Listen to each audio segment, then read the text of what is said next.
Fun to be on this. This is my first live stream for BioTools Innovator, but I've been a judge and a mentor for a couple of years now.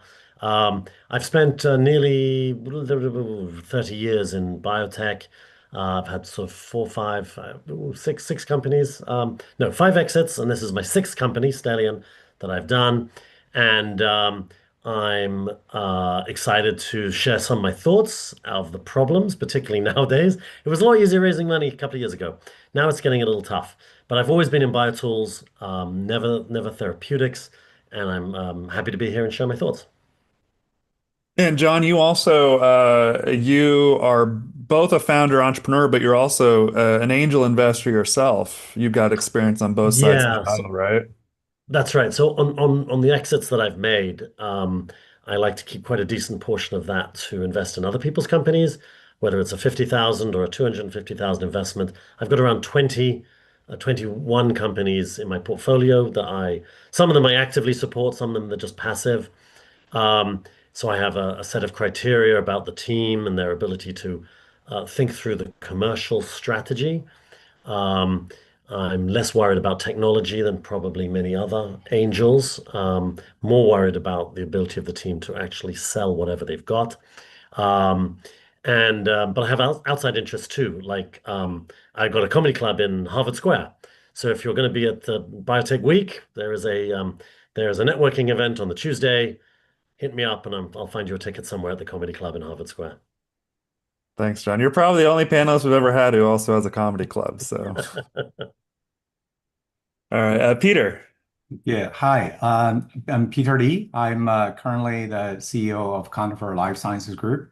Before I get back to the Conifer Life Sciences Group, my training has been scientist by training, physicist in particular, and started my career in medical imaging systems years ago. And about 25 years ago, I started in the life science industry, building technologies and products and eventually companies to address specific needs that currently relevant to the industry. The company that I built over 15 plus years was acquired by a strategic partner in 2021, and that was a company that uh, founders built from scale from essentially from our basement, and we built it up to scale. And eventually, that company had some external investment in the form of a private equity partnership, and before that company was exited.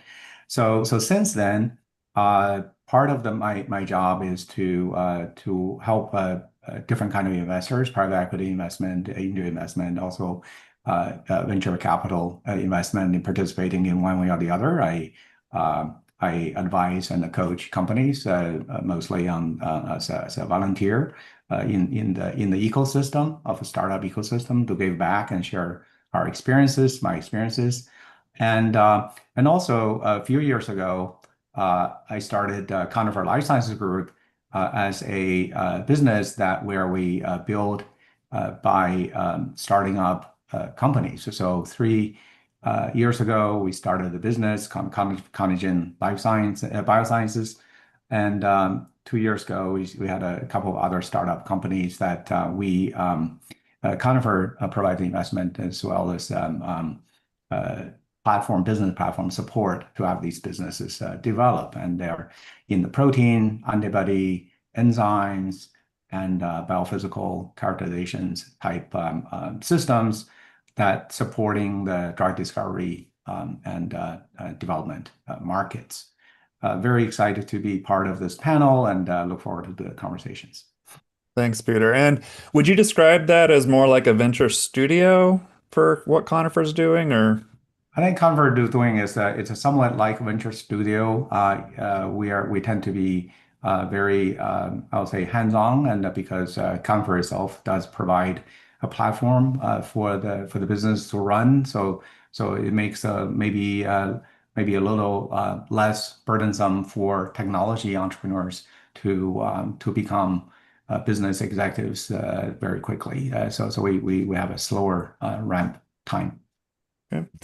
And there's something else you said that I think is maybe it's the difference between like a tech company and a life science biotech tech company, which you just said we built it in the basement, not the garage. Is that because of the climate control? I think the basement versus garage is the East Coast or West Coast situation. So West Coast, there's a limitation on basement, so there's a garage. But in the east on the East Coast, they do it in the garage. Too Right. cold, so you do basement. Yeah. Thanks, Peter. All right, Tero, tell us about yourself. Yeah, hello everybody. Yeah, my name is Tero-Pekka Alastalo, originally from Finland, based here in San Francisco Bay Area. Originally trained as an MD PhD, my plan was to become a physician scientist. So I've always been heavily involved in basic research, molecular biology. So that's where I have my PhD, and that was kind of my career path. I was doing my postdoctoral training at Stanford University and met some wrong people there, and ended up co-founding a genomics company, and then leaving for a little sabbatical. And I'm still on the sabbatical 15 years later from my original career plan. That genomics company was my first, I would say, introduction to the world of life science startups. It actually went well. We were almost 200 people, and in 2020 we exited the company, and so it was in that sense a success story. After a few turns, I ended up in digital health, working in a small digital health company, working on a very cool digital biomarker for heart diseases. That company is still doing really well. Helped them to go all the way to A round, and then co-founded Avenue Biosciences with my one Silicon Valley friend who was here in UCSF working on certain protein stuff. And my other co-founder, Katja Rosti, we co-founded Avenue Biosciences, which is a cool novel protein engineering technology. So for the last 15 years, I would say, doing life science startup companies, all of them are academic innovations, so commercializing university-based technologies, which is something that fascinates me. I'm really excited about, and technically third startup company, being basically involved in fundraising for over a decade in all of these companies. So All right, thank you, Tero. And Will. Hey everybody. I started doing life science research in 1998. I worked through 4 HHMI labs for my PhD and postdoc, and then got involved in industry around 2007, and founded a company called NanoSelect in 2009 that does uh, microfluidic on a chip fluorescence activated cell sorting. So that was kind of my MBA on the streets, as it were, where I learned that building devices is more complicated than it sounds at the outset. I also started the company called Arima Genomics in 2015. I described that as 46 in me because it allows Illumina sequencing to resolve the 46 chromosomes in the human genome, for instance. And in 2020, started Define Bioscience that makes what I jokingly call vegan cell culture media because there's no animal products. And then in about 3 years ago, we started phase 2 ventures to be a continuation of those activities. Um, the three of those companies raised more than $30 million in SBIR grants. So that was kind of one of our aces in the hole with phase 2 ventures when we started. That's obviously come under a little bit of a rocky time. But of the 11 investments we've made so far, those companies have raised more than 40 million in non-dilutive funding. So there still is a path to do that. And Great. the companies we've invested in are about half tools and about half early therapeutics, including one studio investment. Thanks, Will. And you're always too humble. But Will, you're an author too. Yeah, so I wrote a book called Venture Capital for Life Sciences, uh, kind of as a study guide for myself to make sure that I wasn't missing any corner cases in my role as a fund manager. And Awesome. that's available on Amazon if you guys are interested. All right. So check it out, and you can post the link if you want. But let's jump into it. So we got an amazing panel here of combinations of everybody's a founder and some investors as well. But what I want to kind of start the conversation off with is one of the challenges that the first time founders are all facing, will face, is like, what traction do you need to be, what stage do you need to be to attract your first investors, and what do they want to see?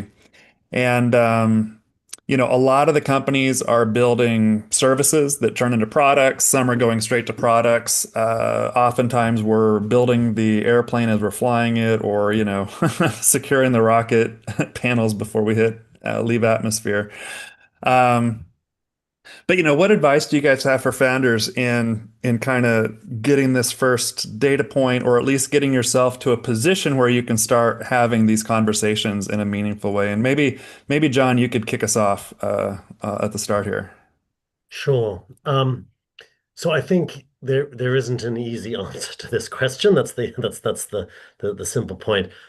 Depends where you are when you start, right? What is the status of the technology or product? First, is it a technology or is it a product?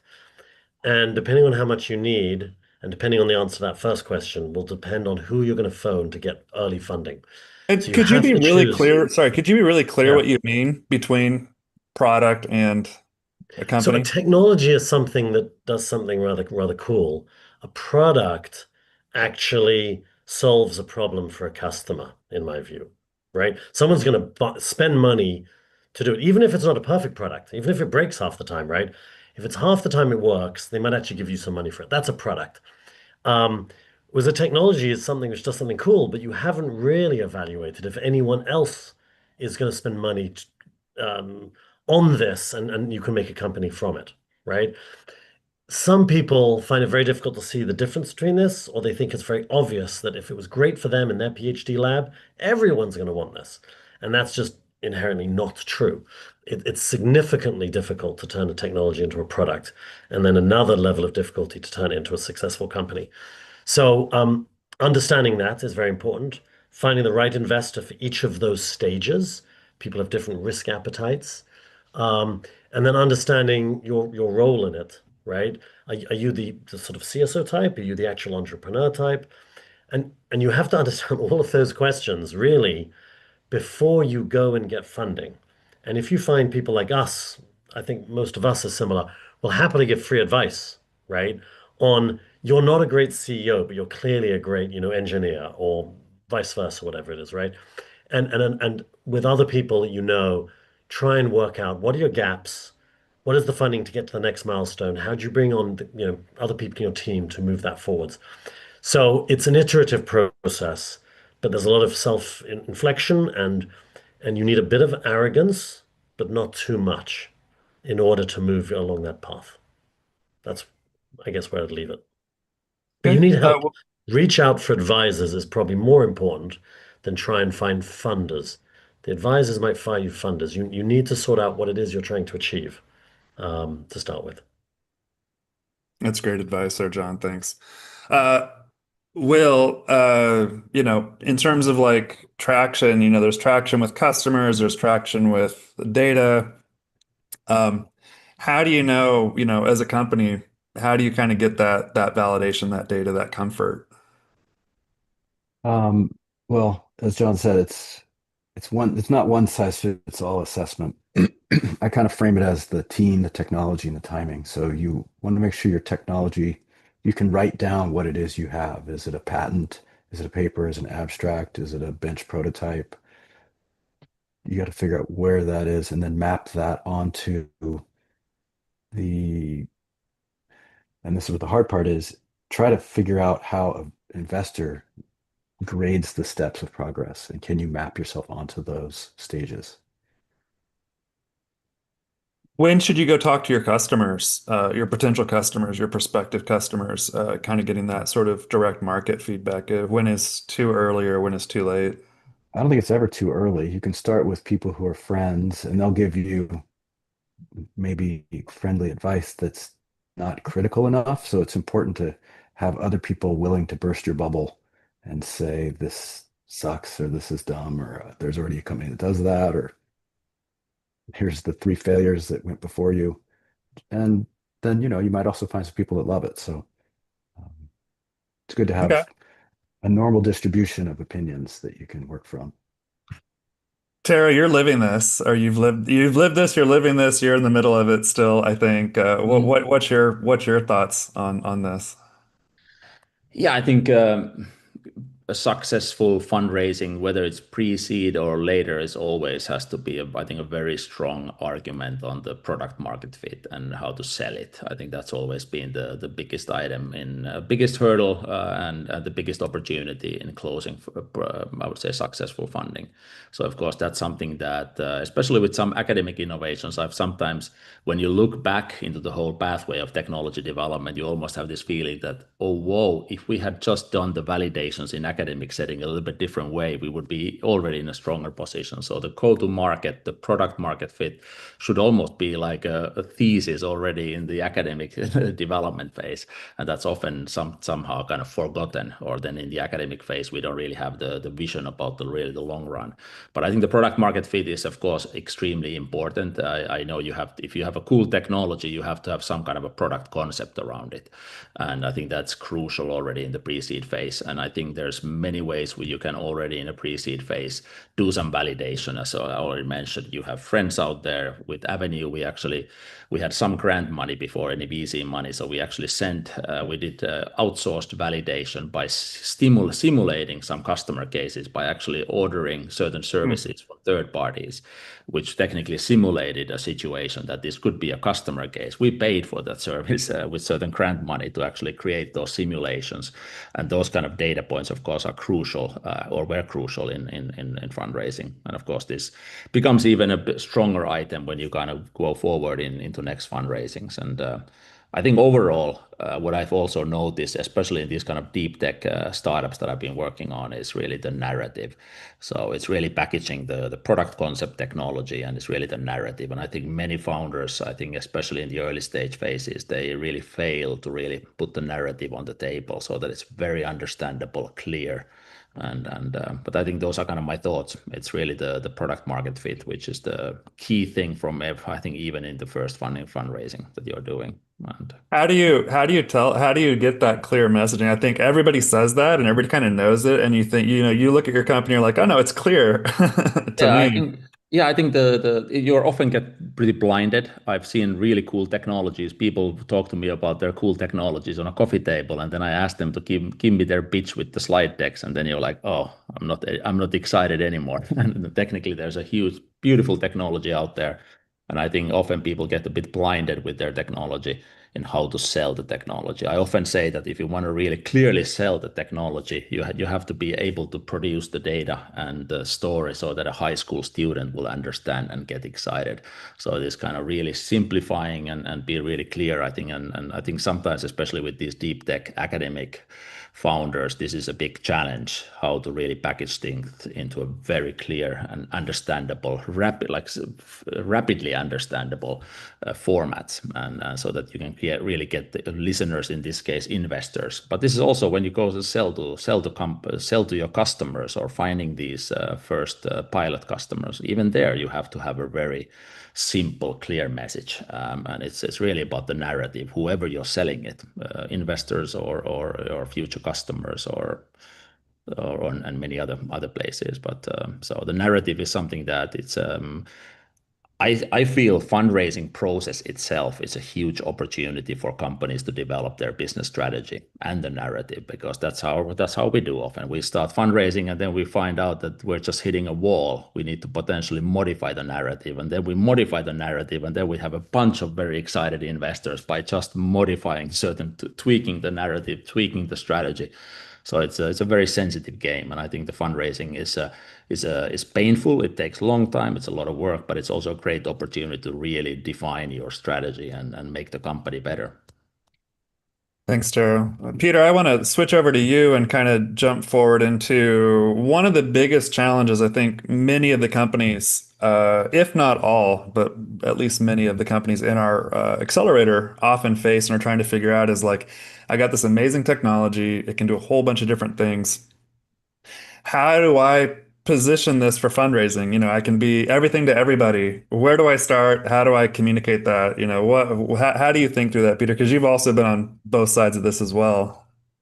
Yeah, I think that's a big challenge, and a lot of the challenge is thinking what people tell you they're interested versus what people actually will buy. So I would think in terms of when we have the conversations with the customers, I think in terms of dollars and names, right? So and what they do. And so if you think about all the 10 different applications that you're considering to apply technology to do, right? So what are you doing? So I think one of uh, the simple way to think about this, will people actually buy what you're selling them? And not just somebody tell you that they will buy, would they actually buy? And that's a conversation that you can have in a lot of details. So it's the risk, I think, for technology companies that I've seen early technology companies before the product market fit, is you think about the breadth of coverage of the technology as a benefit, as a winning strategy because it covers everything.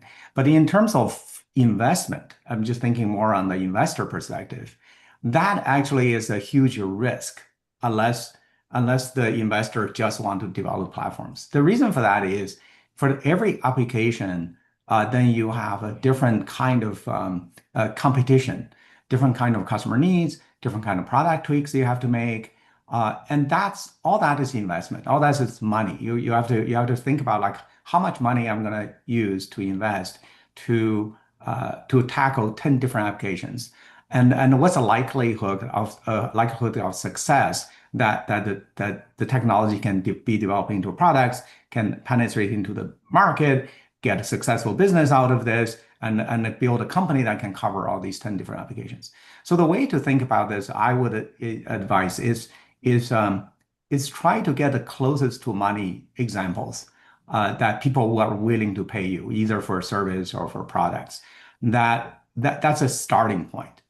And then if you have that starting point, I think that gives the early stage investors a peek into how you operate, like how you think about things, whether or not you're trying to develop just a broad-based technology or you're trying to make money out of this.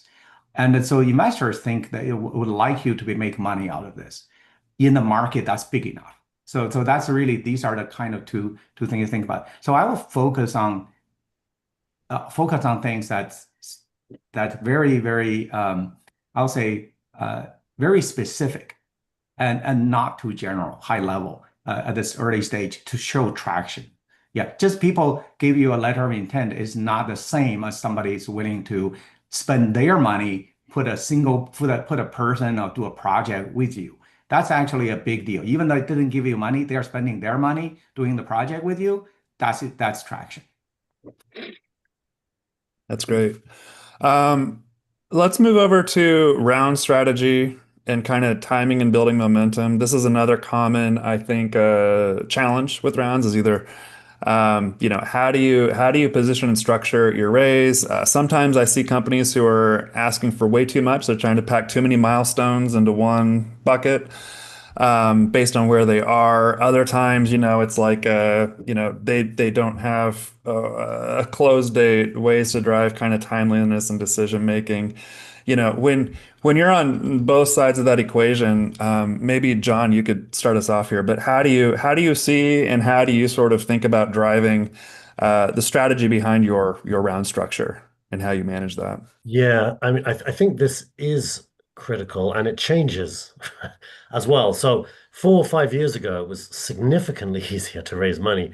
And people, if you had a vaguely decent idea or product and you seem to have a mediumly good team in place, you could probably raise money at a reasonably high valuation. Right now, valuations are very low, particularly in the BioTools area, and particularly if you're in cell and gene therapy. Might be turning around. But the realization that you have to make is there's actually a ton of places for investors to put money, right? And they might reject you for all sorts of reasons, like they only invested in medtech rather than you. It may not be a rejection. But nonetheless, they could put money into Nvidia, which is a relatively safe place, which is going to go up 30% each year. So why would they give it to you? And I think it's really important to not focus on yourself, but focus on the investor. So when you think about your valuation and when you think about your milestones, can you show that let's put a value of 5 million on today? Can you get it to 10 million in 2 years? Then can you get it to 30? What is their exit going to be? Is that worthwhile with their money to do it? Quite a few as founders think of their percentage and how much money they're going to make, and they're worried about the investor taking it from them. And the problem with that is, no one's interested in that sort of viewpoint. You're selling something to an investor. It's got to be worth their while. So the way you calibrate, in my view, is a lot of conversations, right? But it is very much ensuring that you've got enough money to get to that next milestone, and that the value at each of these milestones, including the exit, is believable and achievable with an investor. And if you've got a product which has a huge market, billions and billions, that's a lot easier than if your product might only be 50 or 100 million. But nonetheless, you can make a lot of money in those smaller markets, but you have to be really clear-eyed that maybe you're not going to be in control of that company. You're going to have to give quite a lot of it away on several rounds in order to fund it to get to those points. So I would avoid being arrogant and I would be highly realistic. Will, do you have anything to add that you've seen on your side? Um, One just small thought I had, John. Yeah, I agree that people are some something like 80% of investment right now of venture investments going into AI or that bucket, right? Putting chips and everything. So it's leaving the tide's out right now for that a little bit. Um, and then the investors you might want to try to find, since we're all in the BioTools area, are those groups that have what's called a double bottom line. So of course they want a solid return, but they may also have a personal mission or interest in investing in life sciences to kind of make the world a better place. And so if you can find people that are aligned on that, that can be helpful. That can even potentially attract, if you have the right fit, patient advocacy organizations like um, the Cystic Fibrosis Foundation had a really excellent collaboration with Vertex, and everybody kind of came out ahead, including the patients. So that's one small addition to throw in there. Hmm. Tara, you just recently closed your round last year, or I believe it was last year you did that. What changed for you with like your Series A timelines? How did you kind of manage and process that? Uh, did you have to plan farther ahead than you normally would, or how did you think about structuring and attacking that round? I think in the post, especially with the Avenue Bioscience story, I think with pre-seed to seed, kind of the strategy has always been quite simple. We try to create at least a 2-year runway to really reach the next milestones and goals in the company. So now that we closed our seed funding round in the end of 2025, of course, one of our missions is to take the company, have a good runway, and basically enough funding to execute our strategy, and then go for the so-called A round fundraising. So I think that's been so far the strategy with the 2 funding rounds: have at least a 2-year runway and enough money to actually get through the milestone demands that we believe are needed for the next round. But I think I agree very much with John on the so-called realistic valuations. I like to kind of aim for a little bit smaller valuation, a little bit less capital, and try to have this kind of a growth path for the company, so that I've seen so many down rounds around myself. I've never experienced one myself so far, and that's of course one of my goals, is not to experience that. So I think have that kind of a realistic approach about the valuations, keep the round sizes limited, try to have a very lean strategy. How do we spend money? That's one reason why we've distributed the company also in certain territories where we can also reduce some costs. So I think try to be really cost effective and have at least a 2-year runway, which would be the VC capital, non-diluting grants. And that's so far been the strategy with many of these companies that we've been working on, and it's been so far kind of successful. But being kind of modest and realistic with the valuations. I sometimes really afraid when I see my friends raising money, especially 4 years ago, massive high valuations in a very early stage for a company. I was like, oh, this is scary. And most of them have actually gone through down rounds and stuff like that. So that's been kind of my strategy with these companies. Right. So building on what John said, do you plan out your like from start to exit with all the rounds in between? Like, do you have that fully mapped so you can communicate that to the investors? Like, here's the kind of plan roadmap, or do you take it a little more organically, like probably I'm guessing a lot of people do?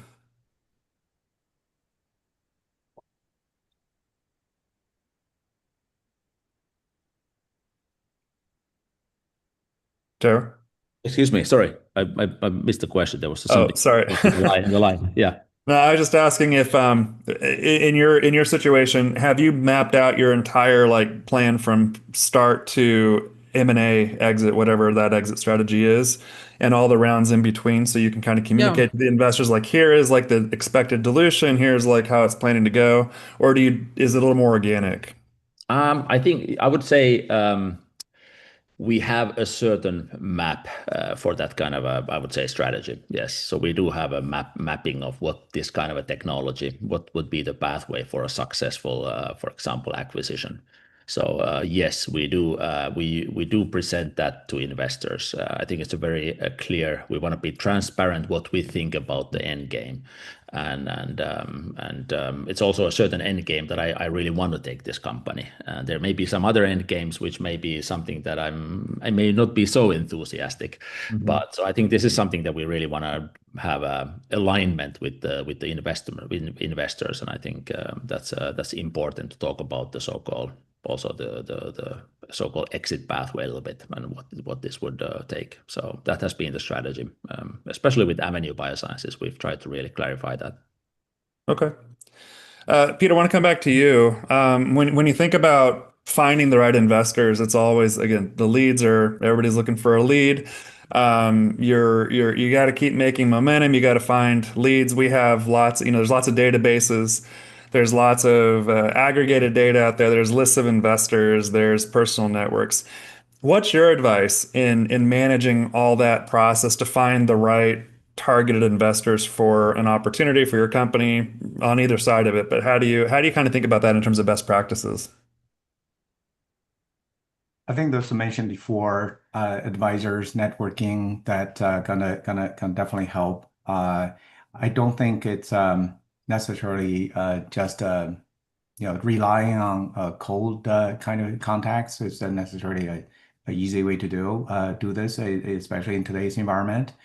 I would say that have built up a network of um, customers, that is potential customers, even if they haven't bought anything from you, that they can help you to think through things, and it can be a reference for investors in the future. I think that's very useful, and also be just get to know the people more in a personal interaction, like the BioTools ecosystem is a great place, because a lot of times. Like I look at myself, like how I can contribute to the building of a startup. Oftentimes, the best I can do is I talk to entrepreneurs and recognize a pattern, where the business at this moment and what they need, and I'll try to make connections for them. And these connections are part of the ecosystem building that's beneficial, to everybody in the system. So the investors are not that different compared to entrepreneurs. They constantly looking for good companies, and they will be so happy to find a company that really matches what their investment intent is. And a lot of times, when I talk to entrepreneurs, they feel like uh, they are the entrepreneurs are the reasonable people, the investors are not. But I think I would say the investors are reasonable people too, because they have a specific goals they're trying to achieve, and they're looking for specific kind of companies. Even if you're not a good fit, chances are they might know people who do invest in your kind of business, in your kind of stage. So I say keep an open mind, ask questions, be friends, to make friends, and ask, literally just say, and to recognize which stage you're in, because the wrong investors could lead you in the wrong directions without you knowing it, and they gave you a valuation that's unrealistic, so that you stop talking to the people who give you realistic evaluations, and eventually that doesn't necessarily help you in the long run. So you just have to be cognizant of the environment has a there's a lot of learn in this environment. Just networking, talk to people, learn, and try, do experiments.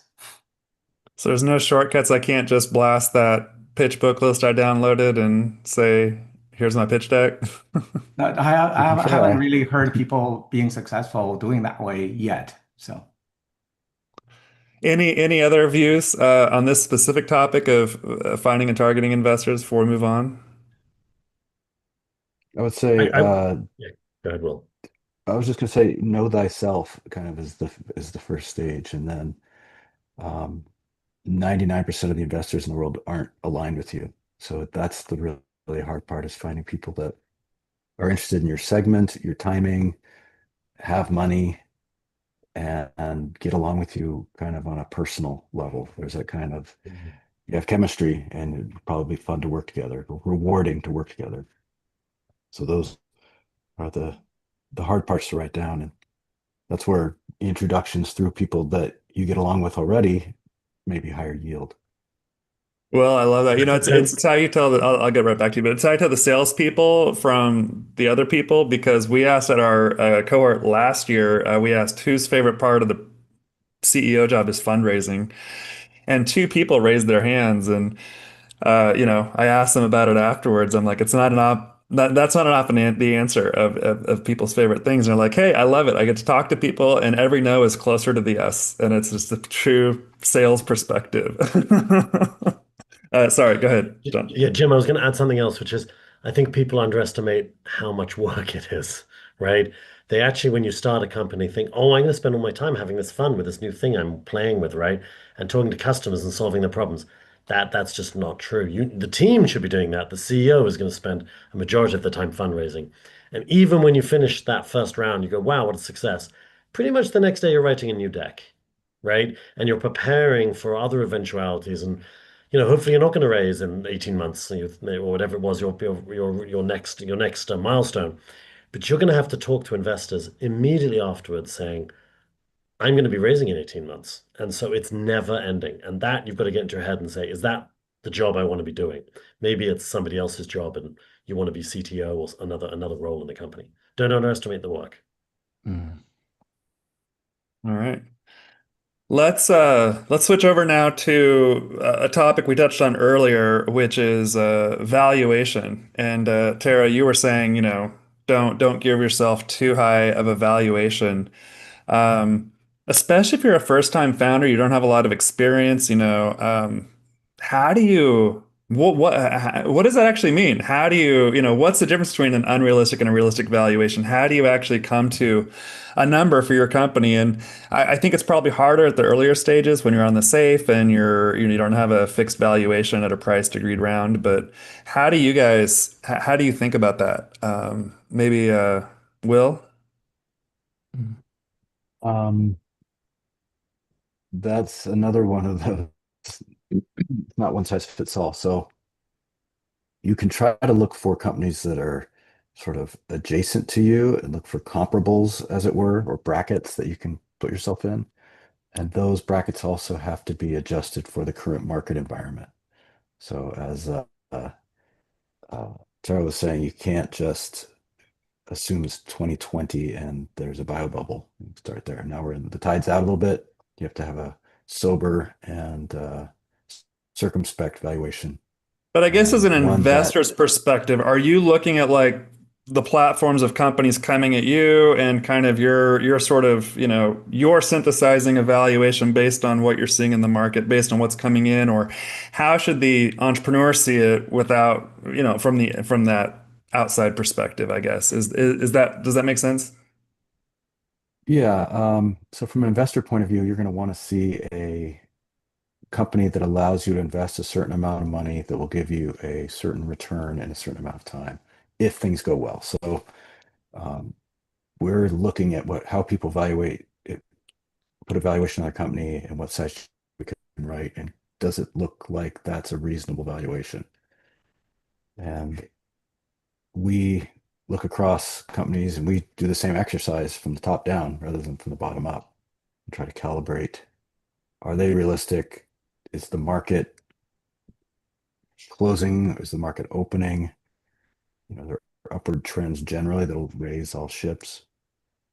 If there are a lot of consolidation, uh, strategics looking to acquire this at the end of the line, can you see not only this round, but can you see that they're going to get the next round and the next round because they didn't price themselves out early? I don't know. There's a few variables here. If you see an entrepreneur who's got that kind of that number and you think it's off, do you tell them directly, you're like, hey, I like what you got here, but I think your valuation's off because of X, Y, and Z? Sure. If and that's part of the coachability aspect and humility aspect that's kind of come up earlier today. If someone is open to hearing that and doesn't get defensive, that could be a good sign. And you have to provide that feedback tactfully.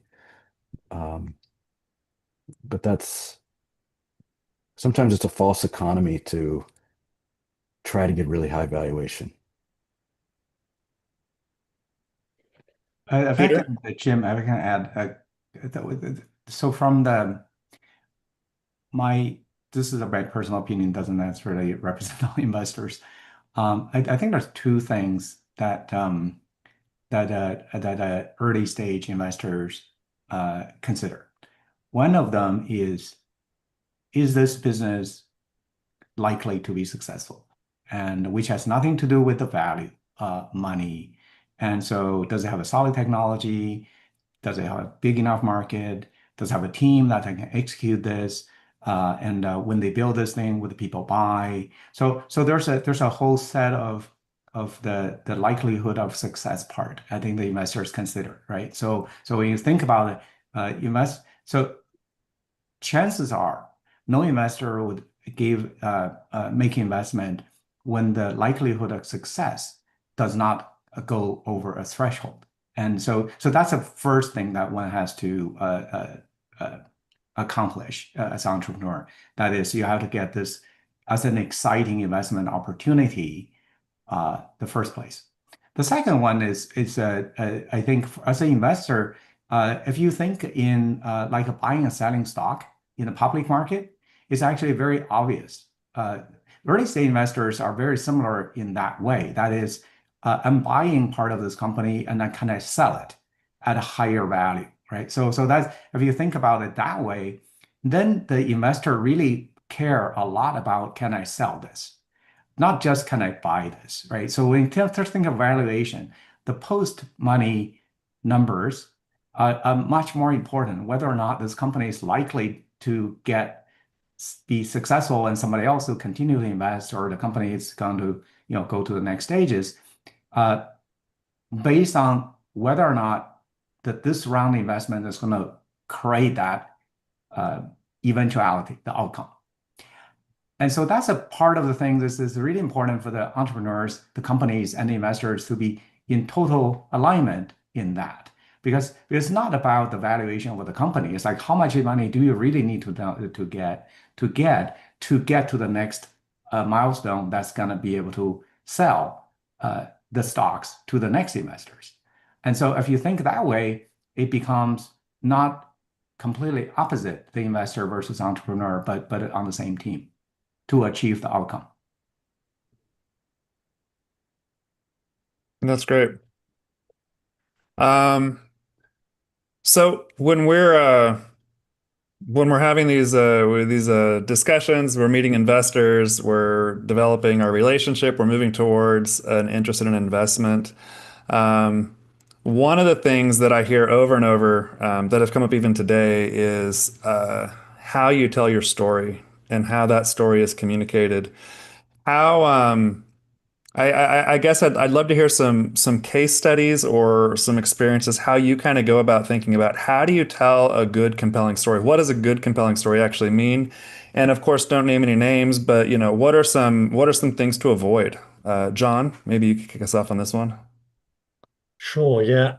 So I actually spend quite a bit of time when I'm advising a company on this for CEOs, but it comes more naturally to someone who's a head of sales or business development to talk fluently in an understandable way.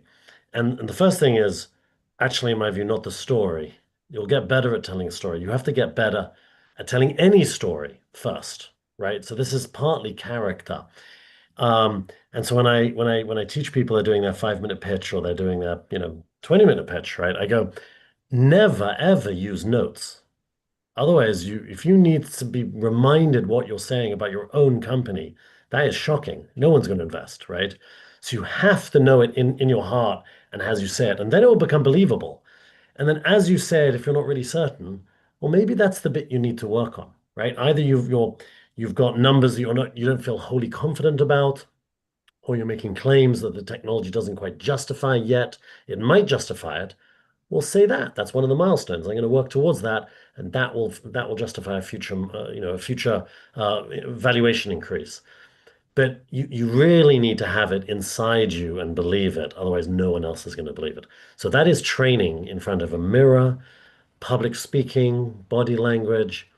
Get good at that. And then you've got the actual business you're running and trying to develop and saying, then you're going to have the sort of the BS monitor and say, is this correct? Am I going from A to B to C? Am I going to be able to achieve this?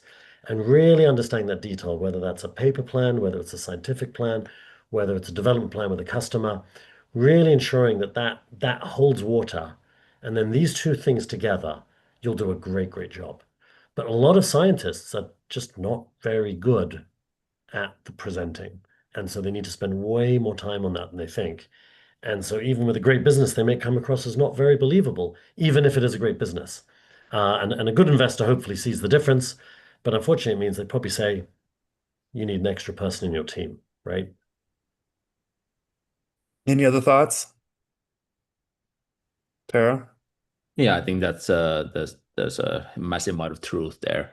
I think that's a certain lesson that I've already learned in the academic setting in how to present your scientific data to other colleagues. I think it's in all areas of life, and but Always really, with differential equations, right? yeah, it's a little bit different equation, but I think it's something that you really need to put a lot of effort. Like I said, I meet many founders in a coffee setting, and they kind of tell me about their cool technology, and then I have a session with them when they present their deck and the story, and I'm like, oh my goodness, I'm not excited anymore. It's really the especially from I see a lot of academic technologies coming into the commercialization phase, and I think it's really the complex science, and there's a huge amount of work that you have to do to really package your technology and the story into something that is simple and clear, and you have to practice it.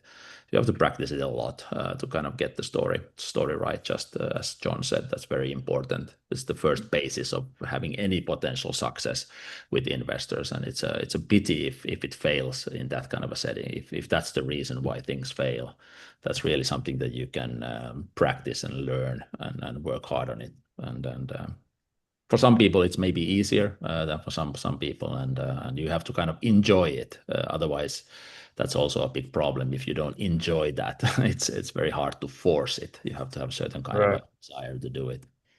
No, I've always thought that's one of the hardest things about the biotools industry specifically is like it's so hard. It is hard to communicate what you do to people who are not deep inside the field. You know, they don't understand the problems, they don't understand the industry, they don't really understand what the use of the product even is in some cases. And so it's very different than a medical device or, even an AI product in more tech generally. But yeah, I think that storytelling is what can cross those bridges and boundaries if you do it well.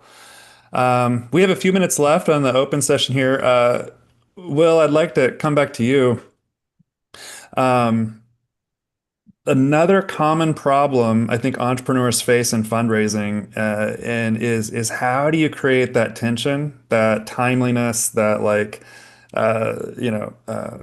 that motivation to make a decision, either yes or no, to write the check for an investor. How have you seen, or how do you even manage those processes to create, a timely decision-making process, not being too aggressive, not breaking the relationship, but driving real authentic decision making? Yeah. You can set a deadline. Just say we're doing an initial close on this date, and that's one. And then, keep the round open because people are going to inevitably be stragglers. But at least set a date, and you you can't set a date until you've probably sufficiently introduced yourself to those groups. So it might be 90 days from now would be the earliest you could try to force their hand because they're not going to want to be buffaloed into something or rushed. So it's a balance of being credible and reliable and timely without coming across as too aggressive or shady in any way. Would that advice change based on whether you're doing like a seed round with more angel type groups versus a Series A round that may be more traditional infrastructure capital? I don't think so. I think um, unless you have, some amazing technology where you can whip up some sort of FOMO, you're going to have to work through it step by step, get to know people, have them see that you're making progress and staying in touch on a regular but not spammy basis. And then when it comes time for you to close, you can warm them up a few weeks in advance saying, hey, this is what we're planning. If you have any questions or you want access to the data room, those kind of things, here's where we're standing. I love that. All right, speed round, FOMO. I want to hear each of your thoughts on like an interesting FOMO that you've either done or received. Tara, we'll start with you since you've been the executing side. I think on the well, it's a speed round. So I'm gonna just. I think the biggest FOMO kind of situation I've seen in the last three rounds is that the moment you get the lead investor on the table, I've always had the luxury of getting an oversubscribed round. So you can kind of that seems to be the case in this difficult time when somebody decides to lead, then suddenly you have this FOMO of many investors that have been looking at you, and then you can kind of have that opportunity to select some of the investors and maybe some people leaving out. I've never been maybe in that luxury city situation that I have so amazing technology that I could actually just set the timelines I haven't had that kind of a luxury in my life. So all of these timelines have been always a negotiation with the future partner, which is the lead investor. So I think it's a collaborative discussion. And when you get the date with the collaborator, then you can set the date for the other investors. And the FOMO has been really on the followers.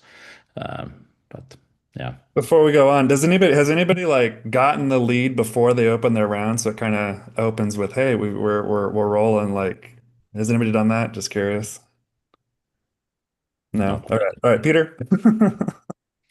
I go back to the customer and the strategic partner the traction. So if you have a customer traction, if a strategic partner traction, and if you have people who've been talking to you for some time, I've seen that people are motivated to take action because then they start to see that the company is going to take off, and they believe the other investors believe that as well. So that's a big motivator, not as much as other investors coming in as much as you show by evidence that's likely to be successful, the business is likely to be successful. And then the people sitting on the fence may actually want to come over. I love that. All right, John. Yeah, I think it's easy to have FOMO when, you've got a small amount left in the round and you've got five people who are going to miss out. But you have to get there first. So I think the biggest FOMO I've had is when selling a company. It can be quite stressful. And if you can get people, if you've got a technology which multiple people want, then you're starting to drive a premium on the price. And most companies I've sold, I've been in that scenario where you're running an auction, and and people realize that they have to overpay, otherwise their competitor's going to get it. So that's the FOMO that I've experienced, which is a little bit easier to generate because you're obviously at that point dealing with success. Okay. Will, do you want to go or you got to answer? It's up to you. Um, yeah, the FOMO has to be based on something credible. And so that's the hard part.